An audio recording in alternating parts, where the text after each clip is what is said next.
بسم الله الرحمن الرحيم. الحمد لله رب العالمين، الحمد لله على ما أنعم، وله الشكر على ما ألهم، والثناء بما قدم، والصلاة والسلام على أشرف الخلق سيدنا وحبيب قلوبنا أبا الزهراء المصطفى محمد، اللهم صل على محمد وآل محمد، وعلى آل بيته الطيبين الطاهرين المعصومين، لا سيما سيدي ومولاي صاحب العصر والزمان. اللهم صل على محمد وعلى محمد، أجل الله تعالى فرجه الشريف. واللعن الدائم على أعدائه أجمعين من الآن إلى قيام يوم الدين.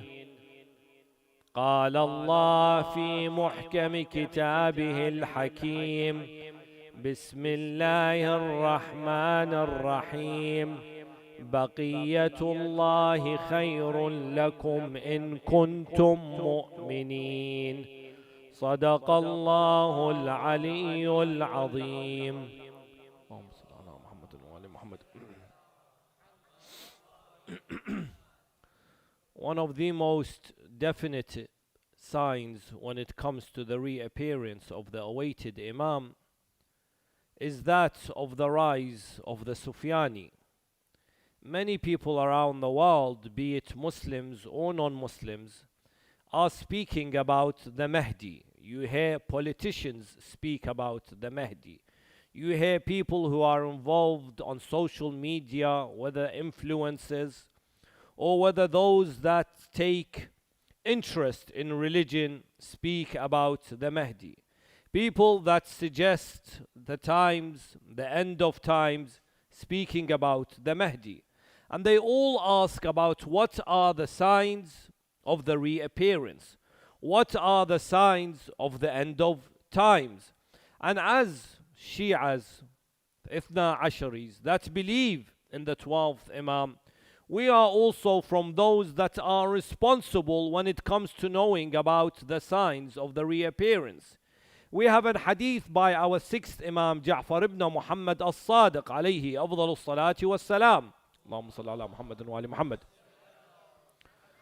who speaks about the signs of the reappearance. And our Imam gives 5 definite mahtoom signs when it comes to the reappearance of the awaited Savior. Generally, if you ask the majority of the Shi'as around the world today, what are these signs? Most probably some will mention some of the signs. Some will even mention signs that are not definite signs. What do I mean? In Islam, in our theology, we have signs that the Imams say are definite signs, and signs that are not definite signs.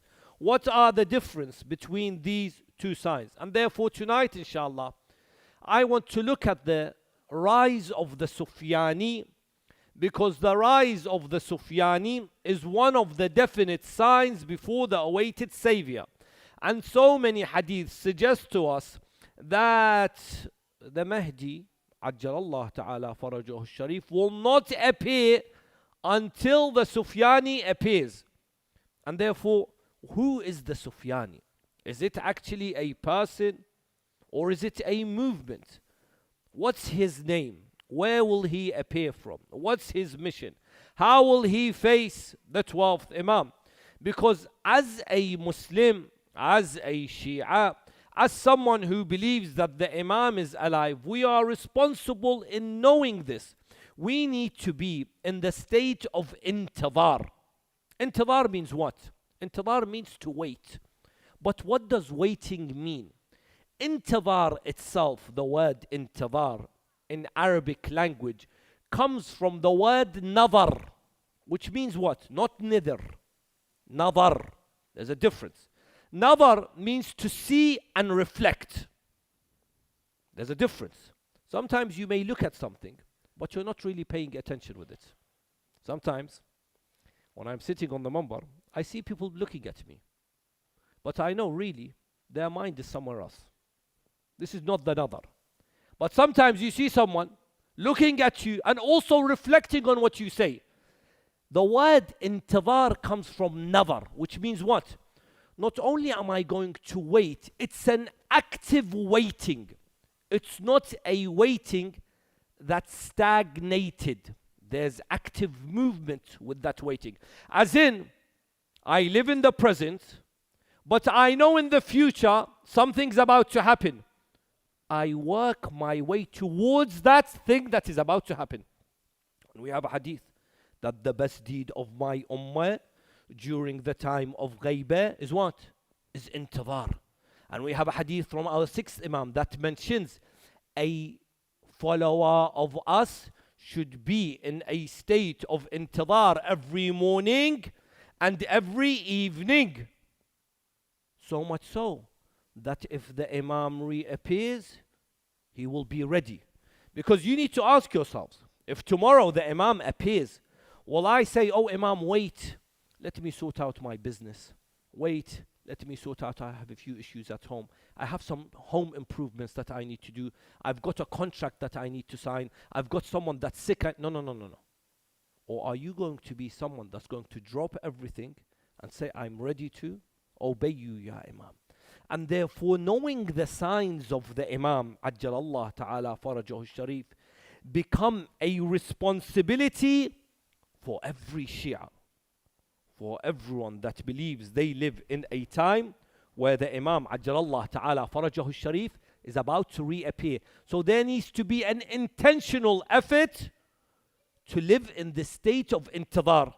Tonight, inshallah, I want to look at the Imam, Ajjalallah Ta'ala Farajahu Sharif, and the rise of the Sufyani by looking at the following points. Number one, what are the actual signs when it comes to the reappearance of the Imam?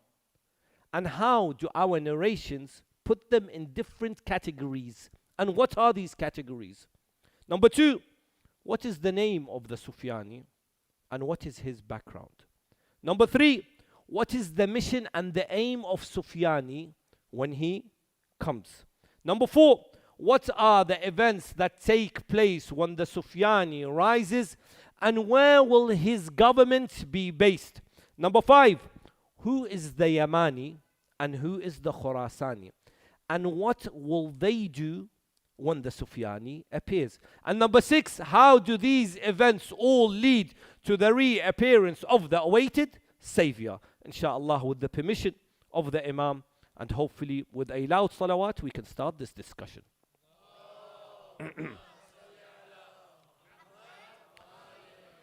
Firstly, there's a hadith narrated to us by the ambassadors of the Imam that says كَذِبَ الْوَقَّاتُونَ, which means what?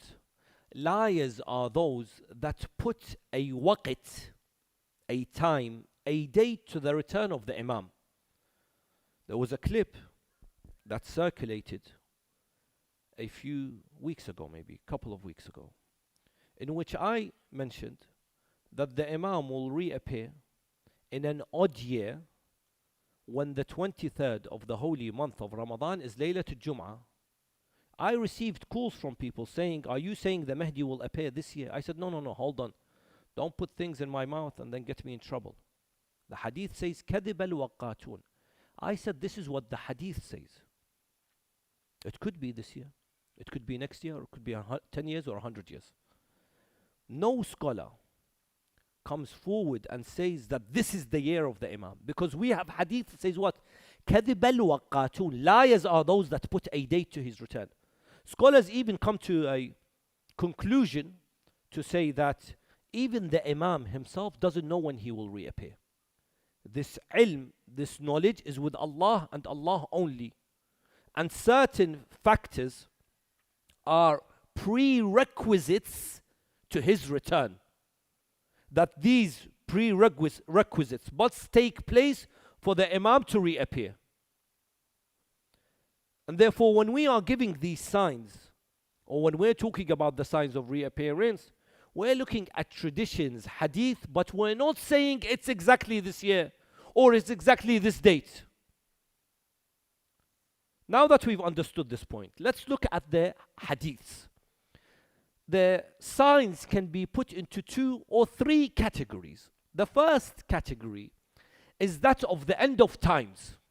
So not specifically about the Imam, rather what are the signs of the end of times. And we have many hadiths, especially a hadith from Amir al-Mu'mineen Ali ibn Abi Talib alayhi afdal as-salatu was-salam,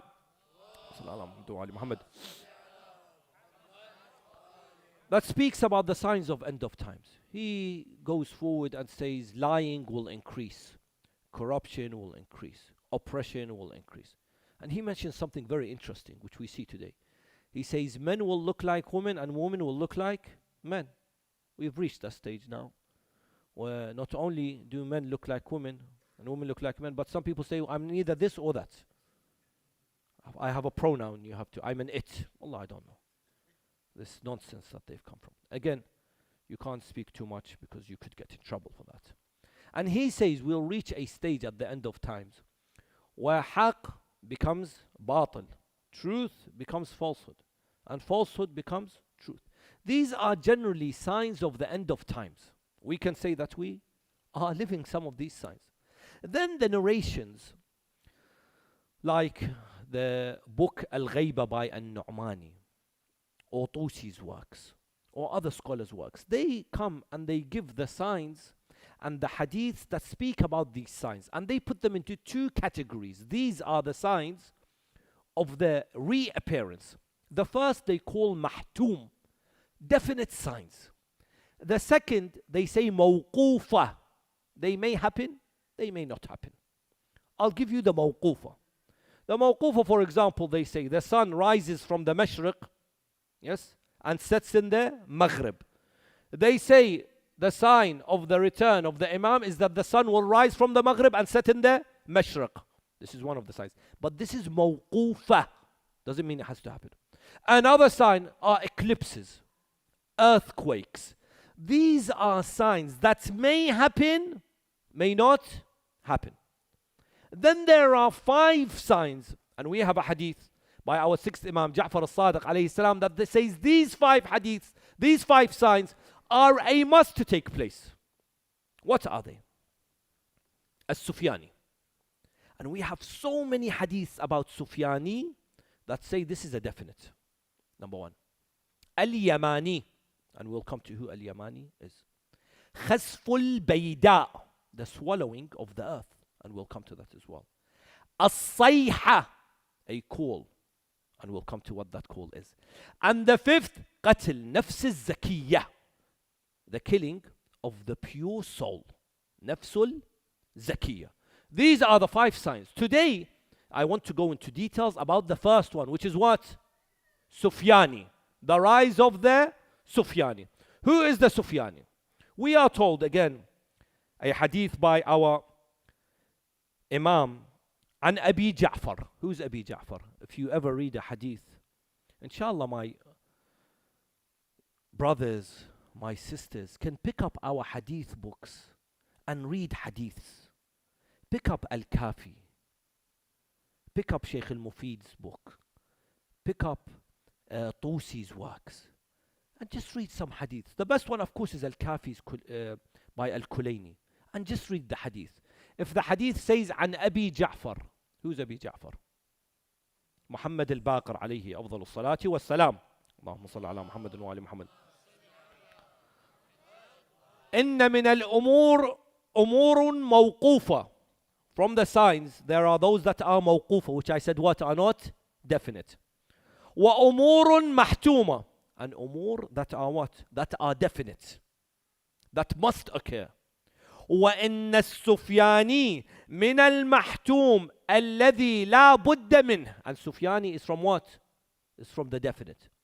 We also have a hadith from Abi Abdullah. An Abi Abdullah.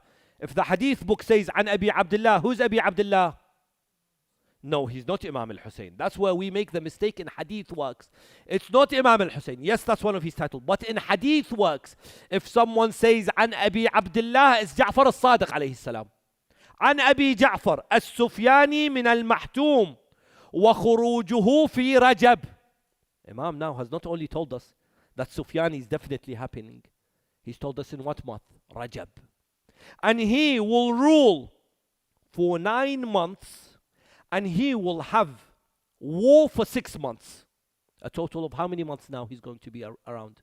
15. Ahsant. 15 months, the Sufyani is around. Who is the Sufyani? Again, عن أبي عبد الله, who we said is who? جعفر الصادق عليه السلام. 2. Al-Mufaddal ibn Umar, someone by the name of Al-Mufaddal, his close companion. Ismuhu, the name of Sufyani, is Uthman ibn Ambas al-Amawi. His name is Uthman. His father's name is what? Ambasa. And he's from what tribe? Amawi is what? He's from the Umayyads. In another hadith by Amir al-Mu'mineen, he says, when speaking about the Sufyani, he calls him Ibn Akilatul Akbad, the son of who? Of the women that ate liver. Who's he speaking about? Hind. Ahsantum. He's speaking about Hind. That means Sufyani must be from the line of Abu Sufyan. That's where Sufyani comes from. He's from the line of who? Abu Sufyan. And he must be from who? The lineage of Abu Sufyan and Hind. That means he's what? From the lineage of Muawiyah. We have extra hadith that say he is from who? Because Muawiyah had many sons. He is from the line of Yazid.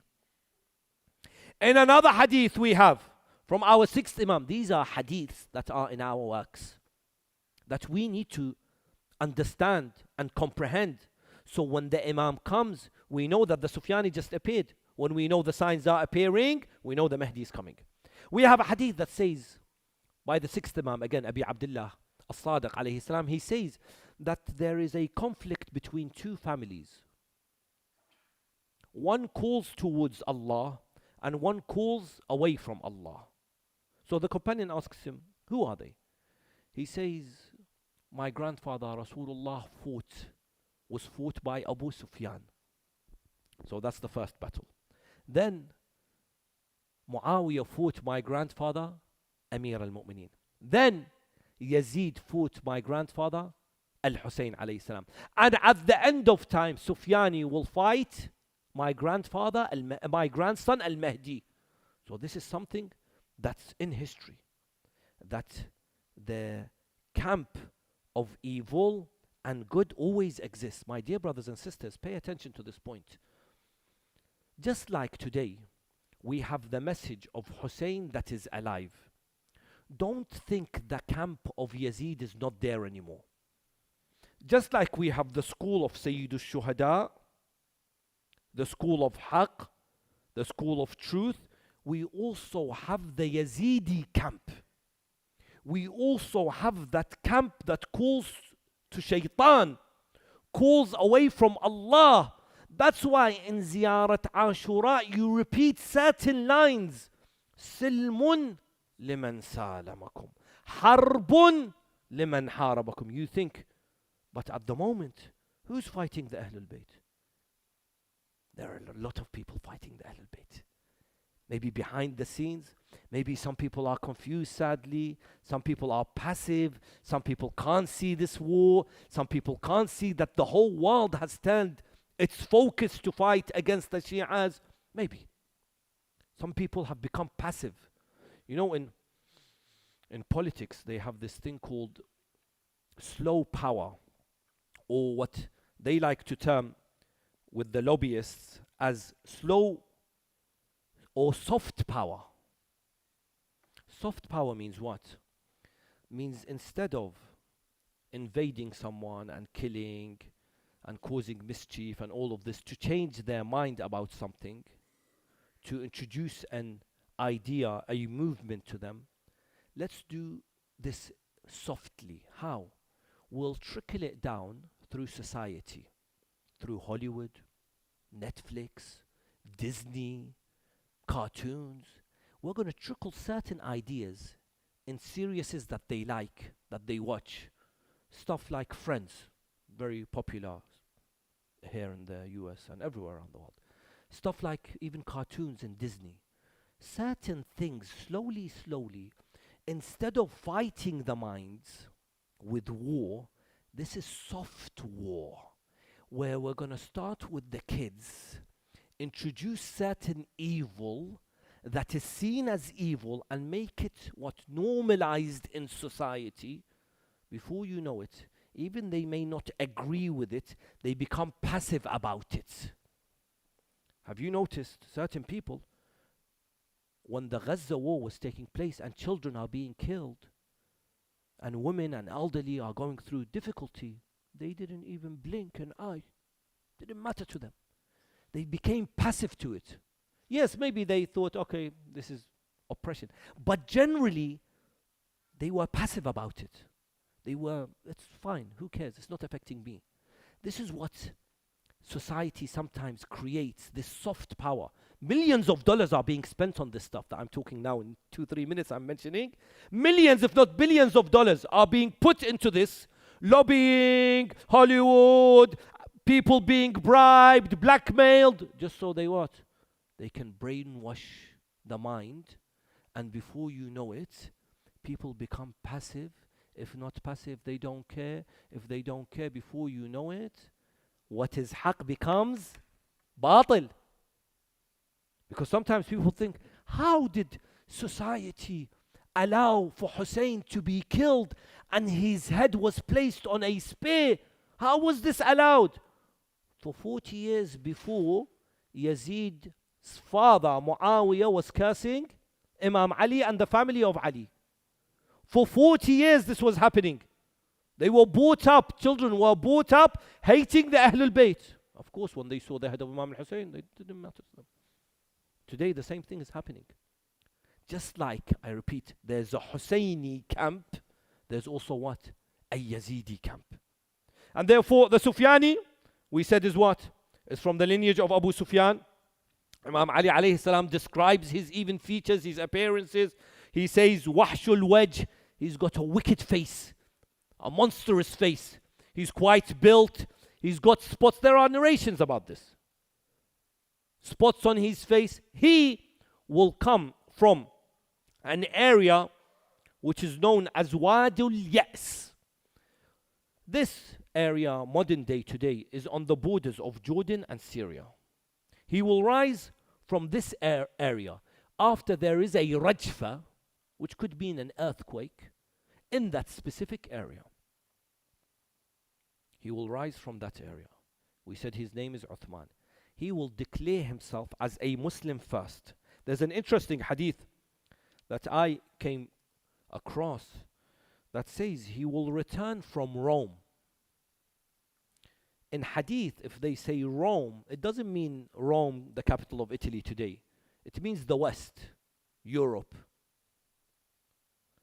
It says he returns from there, which gets you thinking. That means he was trained there, because he's born in this specific area, on the borders of Jordan and Syria.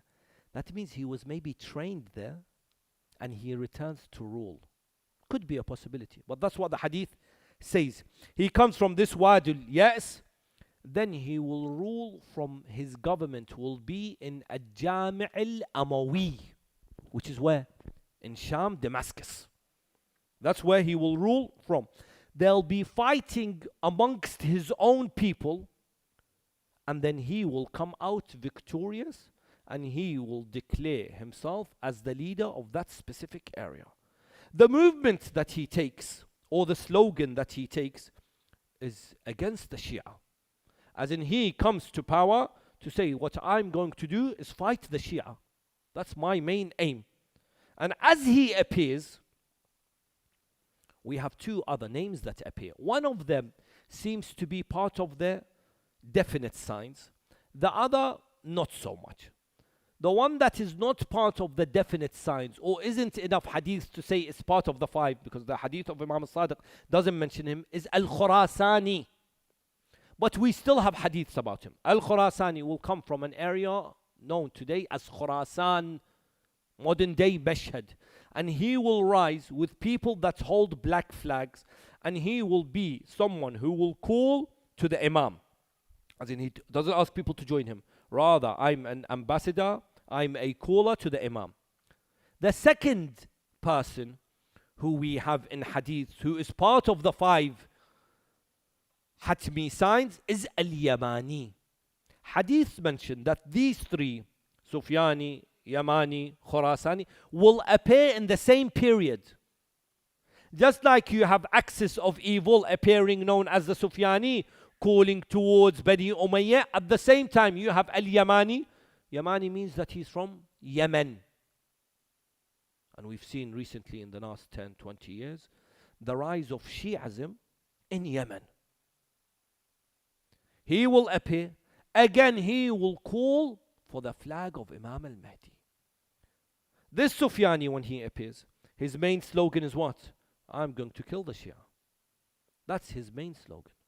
And there are so many hadiths about the bloodshed that he will cause against the Shia. It says that him and his army, and this is where his movement begins, and some of these hadiths are quite scary, that his movement begins from Sham, goes towards Kufa, towards Najaf, and he stands outside of Najaf and he makes a call, whoever brings me a head of a Shia gets this much reward. And the fighting and bloodshed begins where Shias are killed in Kufa, Najaf, Karbala, these holy cities.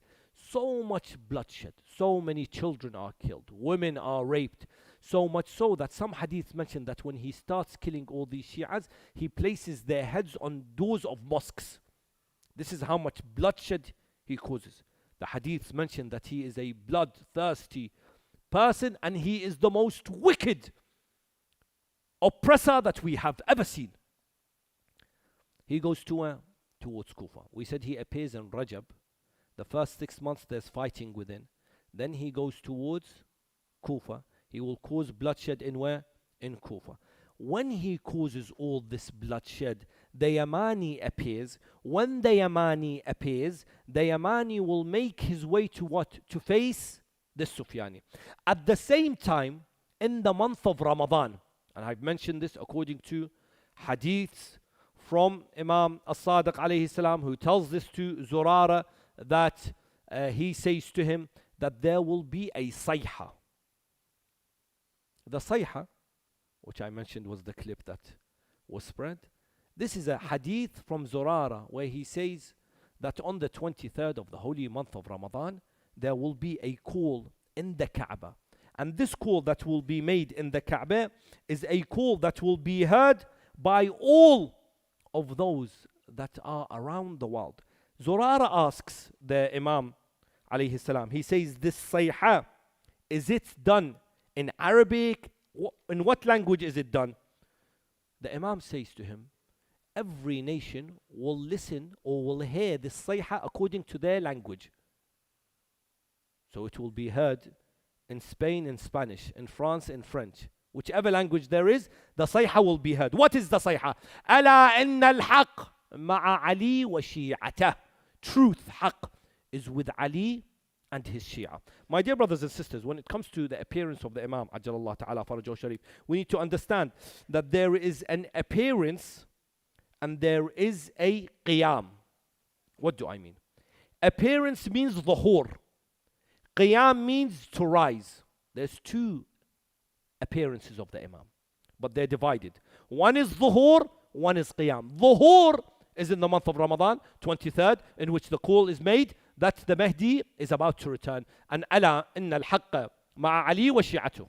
In the start of the day. At the end of the day, there is another call.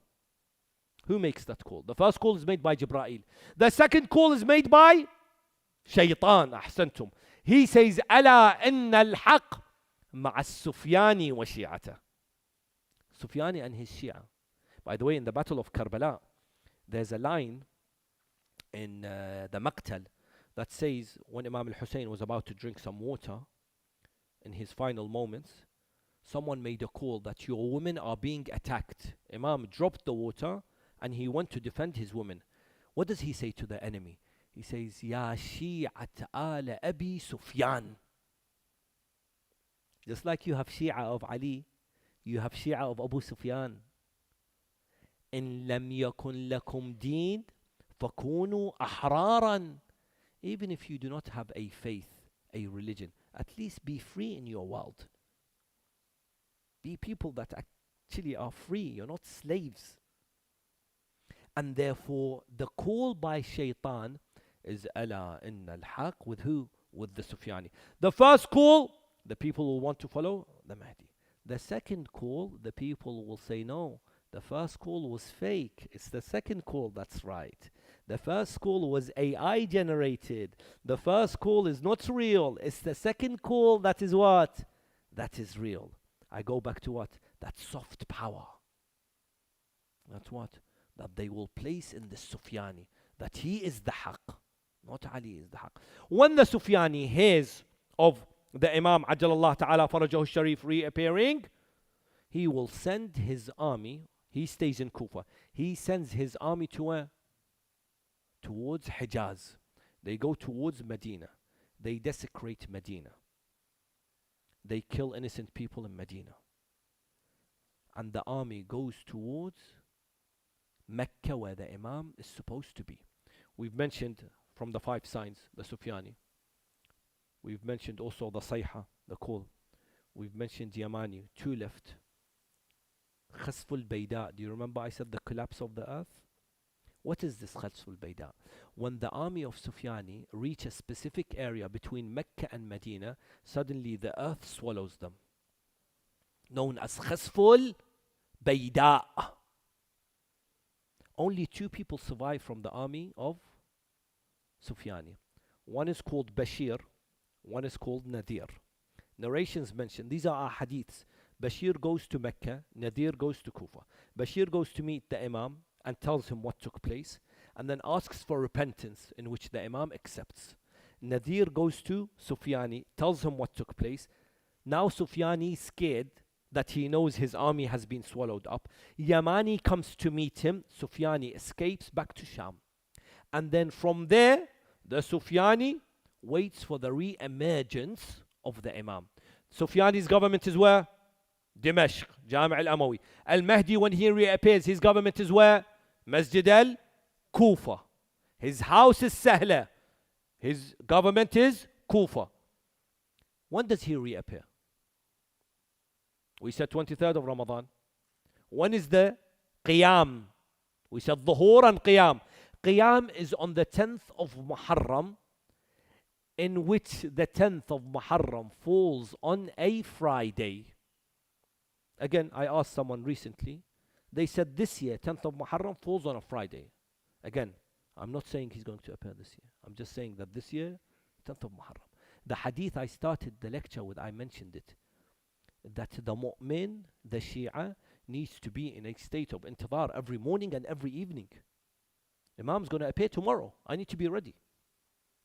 You don't think the Imam's going to appear in 6 months, 1 year, 2 years. No, he's going to appear soon.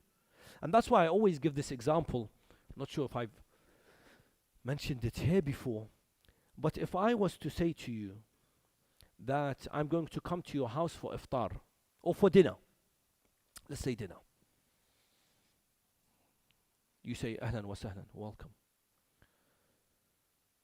But then you say to me, Mustafa, what day are you going to come? I say, Wallah, I don't know. You say, come on, you got to tell me. I need to make sure I've cooked the best biryani for you. The house is clean, the house is nice. There's no mess in the house. We're ready to welcome you. We're not out. You have to tell me date, time. I say, you know what, I don't know. But I'll come one day. If you really love me, inshallah you all love me, then what you'll do is you'll make sure every day, this is just an example, I'm not coming to anyone's house, don't worry. If you really are someone that is logical and someone that wants to please me, then every day you will make sure you cook the best food. Every day your house is clean. Every day your house is, everything's tidied up. Everything, all your affairs are done. Because any day I could come knocking on your door and say, I've come. Yes? The same apply, the same example to the Imam of our time. The Imam's definitely returning. When he's returning, we don't know. And therefore, my duty is that any time the Imam comes knocking on my door, I say, I'm ready. Labbayka ya Mahdi. I don't say, come back later on. I say, Bismillah. I've got nothing to hide, ya Imam. I'm ready to sacrifice what you say. I'm ready to be obedient to you, ya Imam. This is what the Imam comes. And therefore, when the Imam comes, he goes to Karbala. So the Qiyam is in Karbala. Dhuhr, we said, is Mecca. Qiyam is where?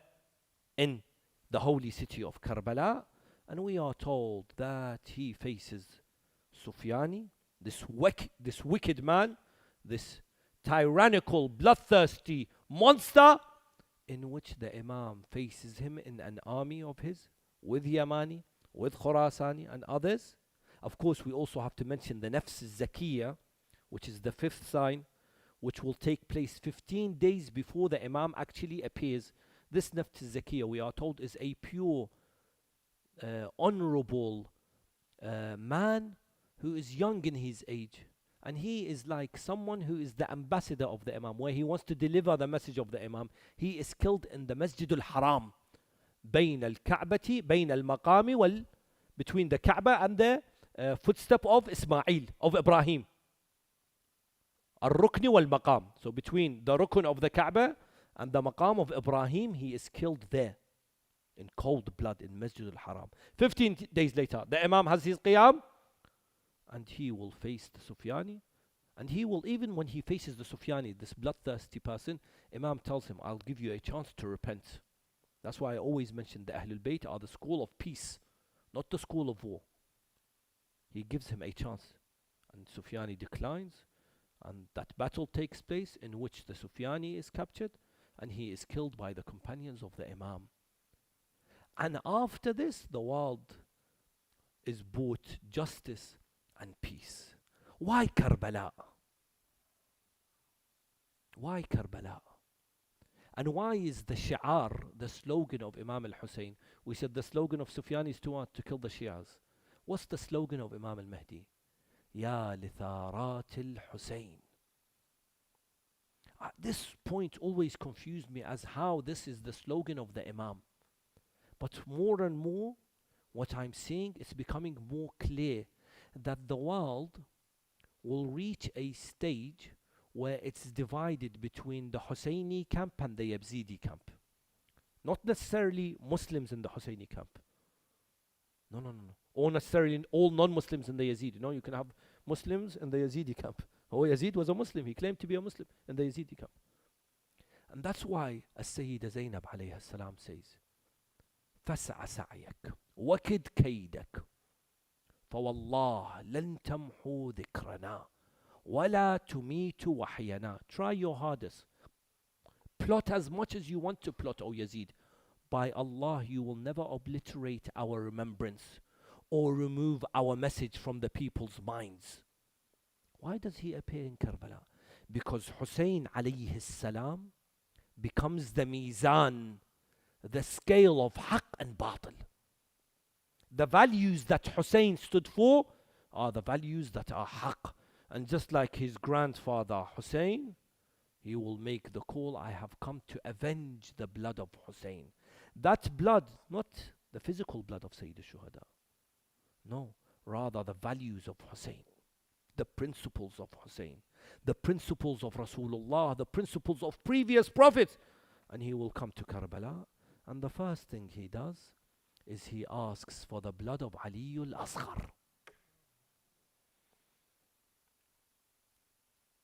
You know, even when you look at politics today and wars, sometimes people, when they see armies being at war or killing each other, they say these are armies, they're fighting.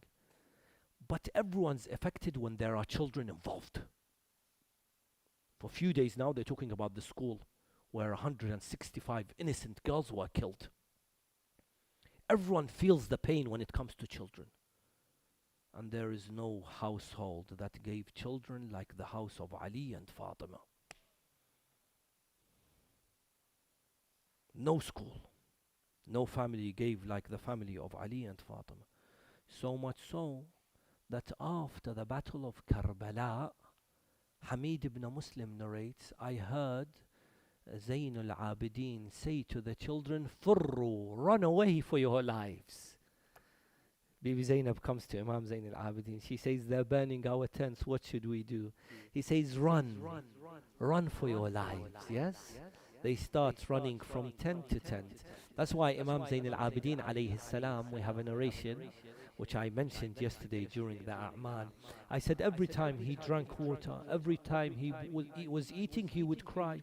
So much so that Abu Hamza came to him. He said, Ya ibn Rasulillah, al-qatlakum aada wa karamatukum min Allah shahada. This is your dignity that you gain shahada. What does the Imam respond? He says, Oh Abu Hamza, you are right. Al-qatlana aada wa karamatuna min Allah shahada. Abu Hamza, you are right. Dignity from Allah is our martyrdom. But Abu Hamza, is it also our way that our women and children are taken as captives?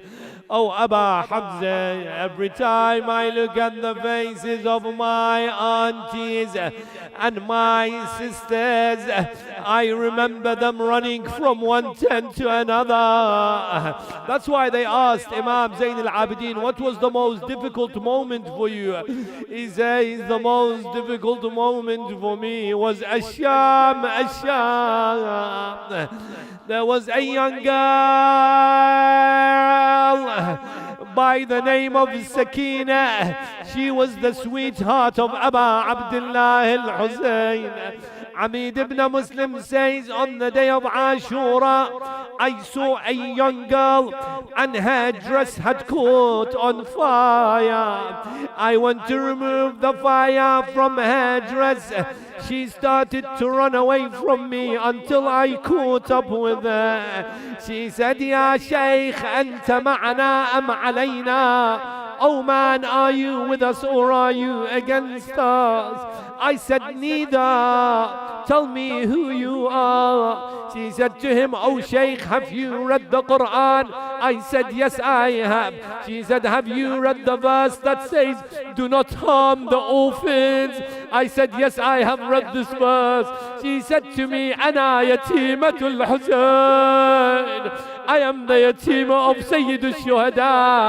I said, what can I do for you? Can I serve you with anything? She said, yes. Oh man, take me towards the Euphrates. I took her towards the Furat. I thought this young girl was thirsty. In her small hands, brothers and sisters, we're talking about a 3-year-old girl. She picked up the water.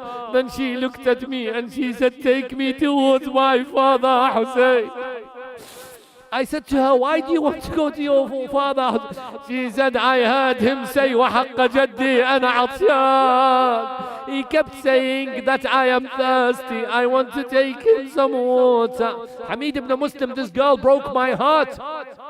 I couldn't take her towards her father. How would she see the body of her father? I said, I cannot do that. Is there another request that you have for me? I said, yes, I have another request. What's her request? She says, take me towards the city of Najaf. Today is the day of the burial of Amir al-Mu'mineen. Why do you want to go Najaf? My auntie Zainab says that my grandfather was the lion of Allah. Every time he faced the enemies, he would defeat them. Why do you want to go towards Najaf? I want to tell him, oh grandfather, oh Haidar, look at what they did to your son Hussein. You think that was the end of the pains of this young girl? No, the pain continued for this young Sakina. Every day she would look at her auntie Zainab. She would say, where is my father Hussein? They would slap her. They would whip her with the chains. She kept saying, I'm waiting for my father Hussein so I can tell of him. You know, sometimes, my dear sisters, this is for you. Sometimes when you go through pain, when you go through a trial, the only person you can open up to is your father. Sometimes you wait for your father to come back home so you can speak to him. You want the comfort of of the lap of your father. Only your father understands you. Only he can cuddle you and embrace you and remove that pain. This Sakina was waiting for her father. Every day she would ask about her father Hussein, until one night in the middle of Sham, a darkness like this that we are sitting in, everyone was sleeping. Suddenly Sukaina wakes up, she starts crying. They say, Sukaina, what's wrong? You know what breaks my heart now? That the grave of Bibi Sukaina is empty on a night like this. That there are Umayyads around that grave. There's no Zuwar around the shrine of Bibi Sakina on a night like this. She wakes up in the middle of the night. I saw my father in my dream. He said that he's coming to see me. Wake up, let's welcome my father. Allahu Akbar. All the women start to cry out loudly. Suddenly Yazid, la'natullahi alayh, wakes up. He says, what is this havoc being caused? What is this chaos? They say the daughter of Hussein wants her father. Ajarakumullah. Yazid says, take the head of Hussein. Take the head of Aba Abdullah to her. This Sukaina hadn't seen her father for over a month. They bring a plate covered with a cloth. When she looks at the plate, she says, I did not ask for any food. You know what this also tells us? That she hasn't eaten for a long time, yes? She hasn't eaten maybe since Karbala. She says, I did not ask for any food. I want my father. They bring the plate, they remove the cloth. She sees her father's head. She throws herself. She hugs her father's head. All this time, what is she waiting for? She's waiting for her father to return so she can complain to him. So she can say, Father, Shimmer slapped me.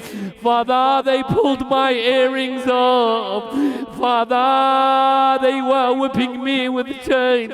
Father, look at my hands. You can see the marks of the ropes against my hand. She's waiting to tell him this.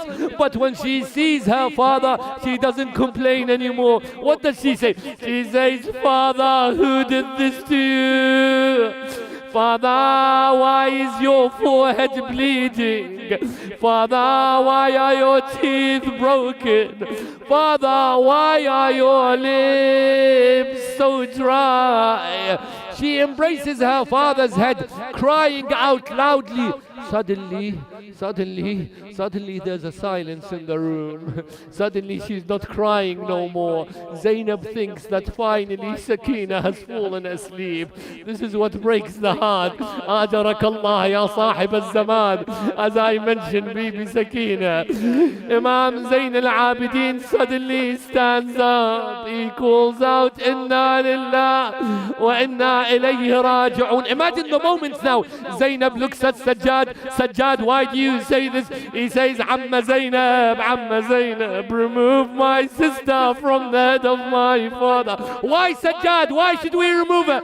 For she has died. She has died on my father's head. They bury Sakina in the ruins of Sham. Very difficult for anyone to bury their loved one. On a night like this, I end with this, my brothers and sisters.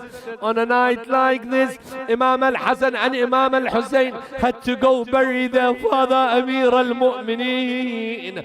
After the burial of Amir al-Mu'mineen, as they were returning home, they saw an old man who was blind and he was crying. Allahu Akbar.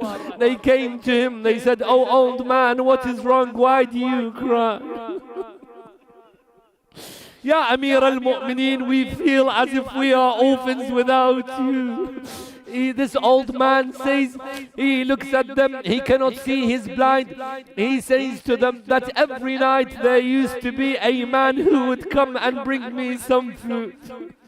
He would bring me some water. He would sit with me. He would communicate with me. He would put a smile on my face. He would remind me of Allah. For the last 3 nights, he has not come to see me. They say to him, "Oh man, do you know who was coming to visit you?" He says, "No, I am blind, I cannot see, I did not know." They say, "The man that would visit you was Amir al-Mu'mineen, and we have just returned from his burial." They say in narrations, this man started to cry so much that he died out of his sorrow, out of grief. يا رب الحسين بحق الحسين اشفي صدر الحسين بظهور الحجة. مأتم الحسين يا حسين، يا حسين.